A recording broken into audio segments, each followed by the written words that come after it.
Hello, my name is Alexander Martin, and I am doing my competitive analysis on Dark Souls 2's rolling feature. The goal of this video is to deconstruct and learn how the rolling feature works within this game. During this video, you will hear me talk about and see multiple references from other From Software games for comparison.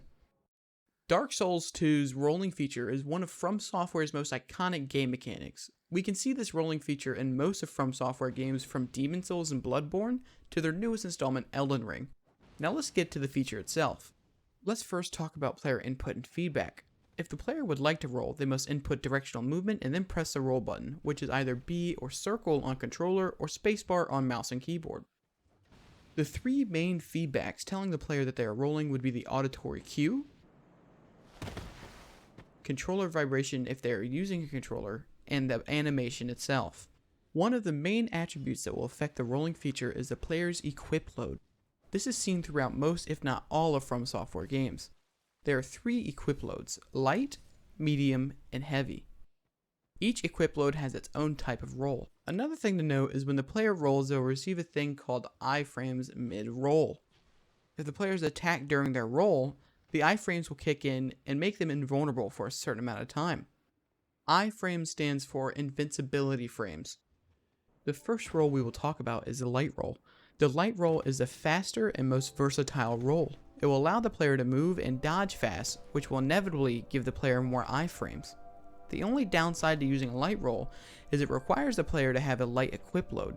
Having a light equip load would mean the player will most likely have less defense because they must use light weapons and armor. Next up is the medium roll. The medium roll will be the most used because most players will end up using a medium equip load. The roll is slightly slower than the fast roll, but is barely noticeable. There is no auditory difference between the rolls, but the controller does vibrate a little bit more. Finally, the heavy roll. This roll is rarely used because of the handicaps it puts on the player. When the player uses heavy equipment, they'll be put to a heavy roll. This roll moves slower, has slower recovery, and does not allow for much movement. The heavy roll will have to be the worst for the player, because the player will have less room for error and inevitably have fewer invincibility frames. Let's go ahead and look at the comparison of all three. As you can see, there is not much difference between the light and medium roll. The only way you might be able to see a difference would be if I were to slow the clips down. The heavy roll is much slower and almost takes twice the amount of time. Now let's flip over to Elden Ring for this part of the comparison. We can see that in Elden Ring, the rolls are about the same. Their light and medium roll are similar, while their heavy roll is the most detrimental. They also have the same inputs as the other game, and have the same equip load system as well. If we compare all the rolls from each of the games to each other, we can see the similarities. The heavy roll is almost twice as slow, and the light and medium rolls are about the same.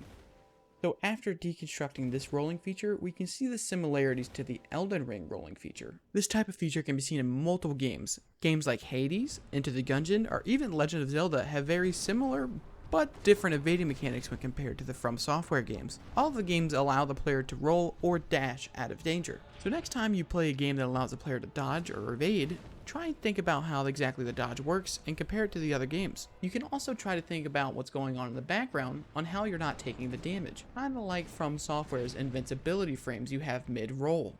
This feature was fun to deconstruct mainly because how From Software made the rolling feature. The iframes a player gets is such an interesting concept. You can see this concept applied in Demon's Souls, Bloodborne, Dark Souls 1, 2, and 3, and Elden Ring. Hope you all enjoyed my deconstruction of Dark Souls 2's rolling mechanic, and hope you have a wonderful day.